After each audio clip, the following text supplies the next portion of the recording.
I'm feeling like a hazy maverick today, and do I have a great recommendation for you.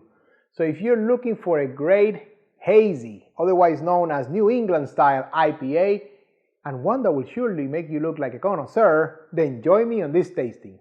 My name is Eddie, and I have tasted and sampled many beers from all over the world, and it is my passion to help you find that perfect beer you're looking for.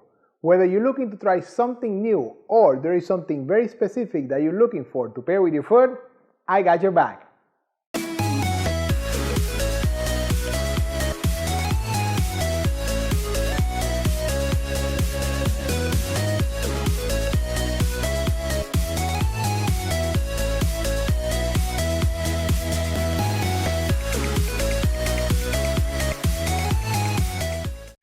Welcome back, beer lovers. Thank you for spending the next few minutes with me. As I said in the intro, my name is Eddie, and on this channel, I taste and review all kinds of beers and give you my most honest opinion about them, as well as some ideas to pair them with your food, just like the one you're about to watch. So if you're new here, consider subscribing and hitting that bell icon down there so you're notified every time I release a new beer review video. And if you like the video, we like those thumbs up. So you know what to do. Now, what did I say in the intro? I feel like a hazy maverick, and today I'm bringing you, and this one is sort of a local one. This one is from Hialeah down in Florida, from Unbranded Brewery here in Hialeah. This is their Hazy 03. Check it out. There's been Hazy 00, Hazy 01, Hazy 02, and this one is the fourth one, Hazy 03. In their series. So I'm excited to be tasting this one here for you, and of course for a great New England IPA, I should be quizzing you for that, right? But for a great hazy IPA, you know, you should use your trusty tulip glass, because having the right glass for the beer that you are tasting is a great way to show that you're a beer connoisseur.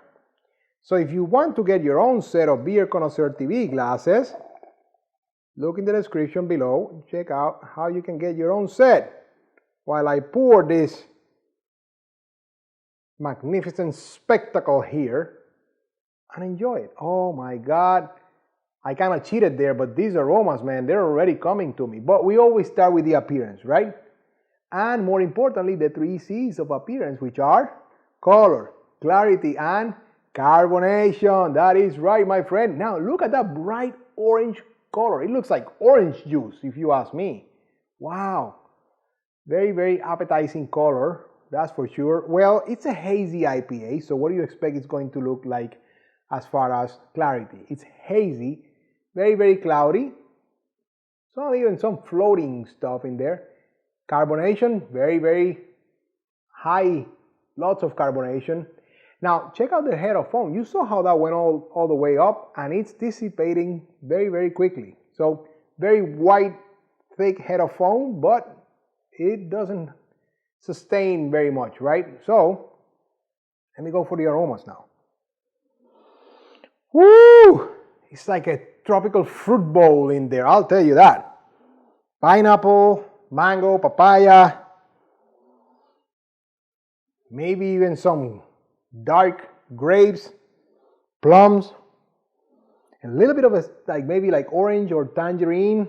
Oh man, this just feels like, I cannot wait to dig in there, and that's what I'm going to do now. But that's pretty much the aromas. It's just like a tropical fruit bowl in there. So I'm gonna taste it now, and let's see how that works out.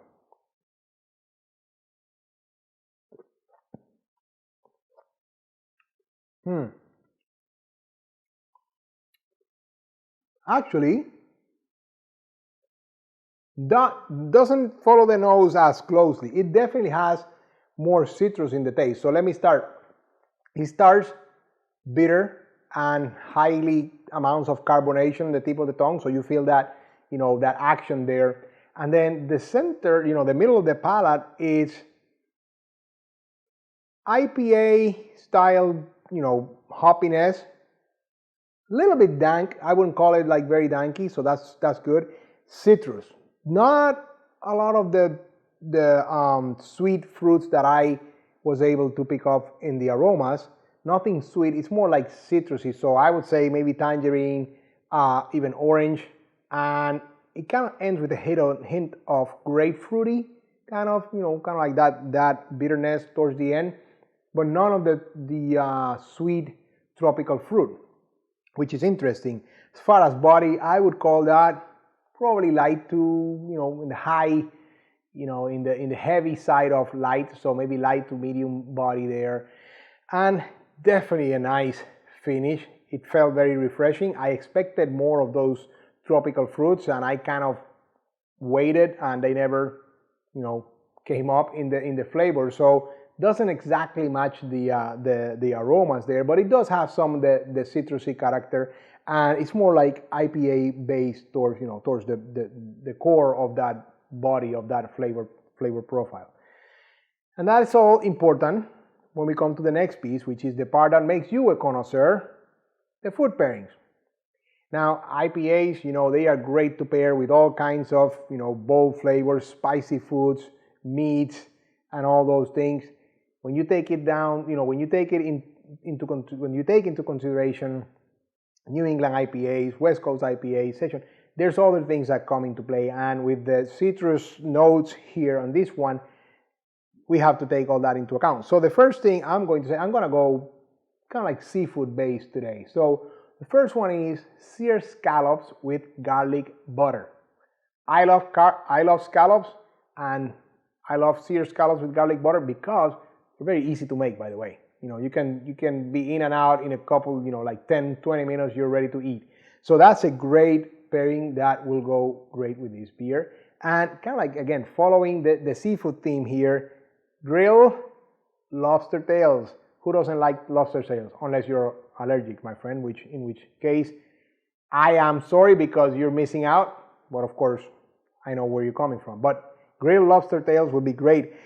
Now, for the carnivorous, meat lovers out there, I'm going to go, with the meat here, but it's going to be like a meat salad. So it's a flank steak salad with cilantro chimichurri. The chimichurri that we put on churrasco and flank steak? Yes, so make it a salad, and yes, that would be a great pairing here.